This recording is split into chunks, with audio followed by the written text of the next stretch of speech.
It all started in February 2021. I had just moved from Auckland and tried looking for a church in Wellington. I was sitting alone in a brand new church, and shortly after the worship started, two girls came in and sat next to me. I was a little scared because they chose to sit with me when there were so many other seats. After the worship service, one of the girls took the initiative to chat with me. She shared it was her first time too, and that she was looking for a church. I thought we were just having a casual chat, but then one of the girls named Est asked for my WhatsApp and gave me her contact details before she left. Looking back now, that was when I stepped into their trap. For the next few weeks, Est occasionally messaged me, and the three of us met a few times. One day, I met one-on-one with Est. She told me she had to work on Sunday mornings. That's why she doesn't go to church anymore. She said that she attended church online services from her home church in Tauranga instead. At that time, she mentioned that she had a mentor. I learned that this mentor is a girl also from Hong Kong, and that she wanted to meet me as there were not many Hong Kong people in Wellington. I didn't think much of it, only that I could get to meet a new friend. We met up quite soon after. She called herself Haley. We met again the next week. I thought it would just be a regular coffee catch-up. However, it turned into a weekly Bible study. Haley was very passionate in helping both of us grow. She had lots of Bible knowledge. At that time, I wasn't wanting to commit to a regular Bible study. But when I thought about how reading the Bible is something a Christian should do, I continued with these weekly meetings. After a few weeks, Haley suggested in order for us to learn quicker, it would be better for us to meet twice a week. I initially felt shocked. Why do we need to be so rushed? But S didn't have any objections and seemed very eager to learn, so I went along with it. I did feel uneasy, as I didn't really want to spend 2 evenings each week reading the Bible with them. However, we kept up with it for a few months. I noticed that Haley was very interested in whether S or I had mentioned this Bible study group to anyone else. Haley said that we should keep these meetings confidential, as Satan would attack us while we are still learning. At the end of May, Haley mentioned that she had 2 other friends who also lead Bible study group. She said that it would be a good opportunity to meet together with 2 other small groups like ours. Haley thought we could learn more in the larger group as Jason, the leader, had studied theology.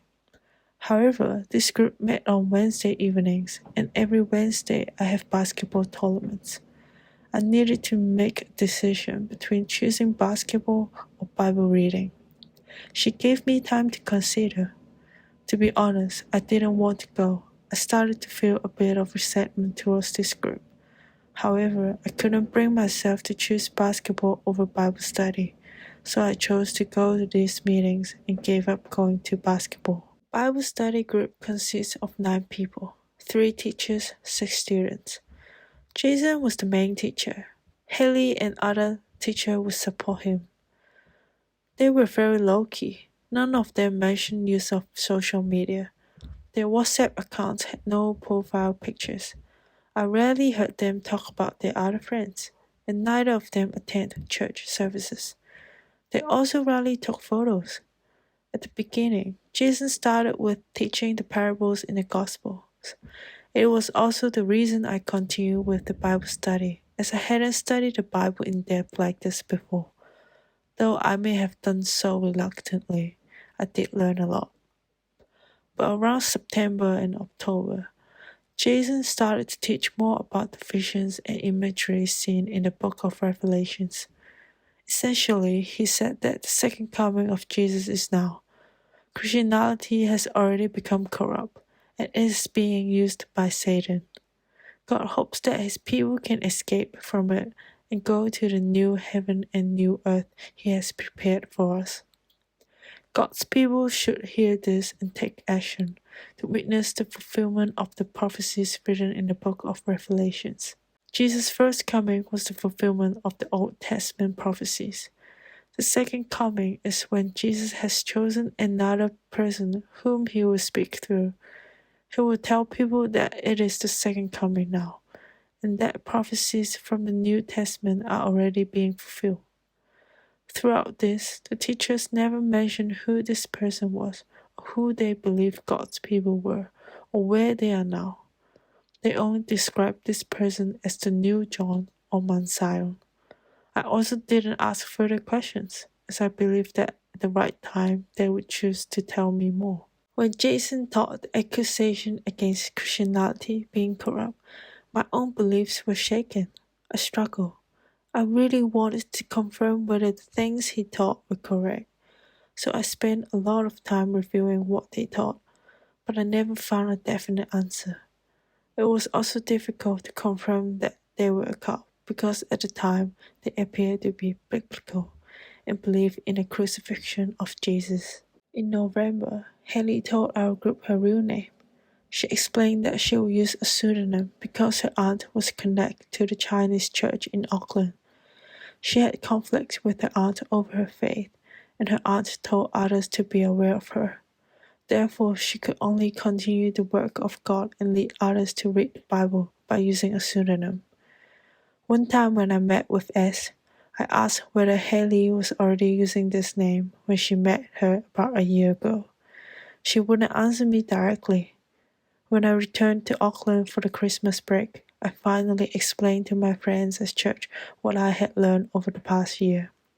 They mentioned SCJ, so I checked them out online and found out that the group I was with was a part of them.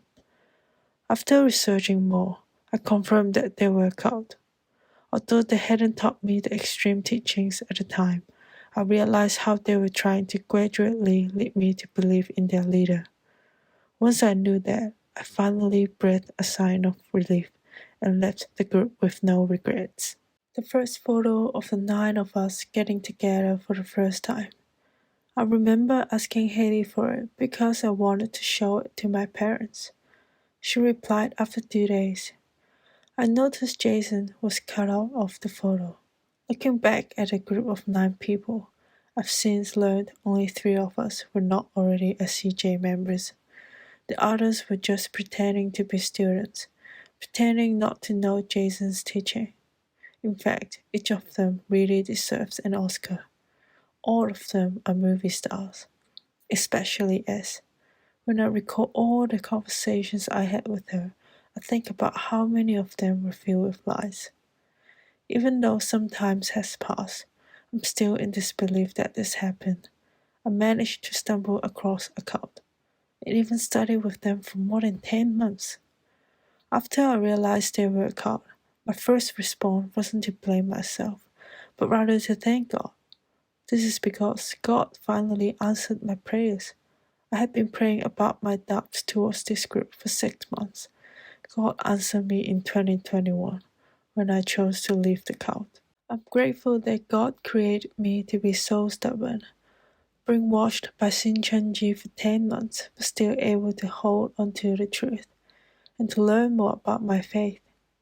Thanks to God's care and grace, I'm able to still feel loved and be proud of being a Christian. I'm thankful to them too, because they made me spend a lot of time studying the Bible, checking it, and becoming firmer in my faith. I'm not ashamed of this experience, because my experience can help others, reminding everyone to be vigilant, knowing that cults are near us. As Christians, we really need to understand the Bible well and be strong in our faith so that it will not be shaken. Although there was a period when I was blaming myself for lacking in knowledge compared to them and for not understanding teachings of the Bible, I was grateful to God for constantly reminding me that His grace was sufficient for me. Although this was an unfortunate event, by the grace of God, it became something that grew me. If you are reading this and have already been deceived by someone, I hope it doesn't lead you to lose faith in people or in God.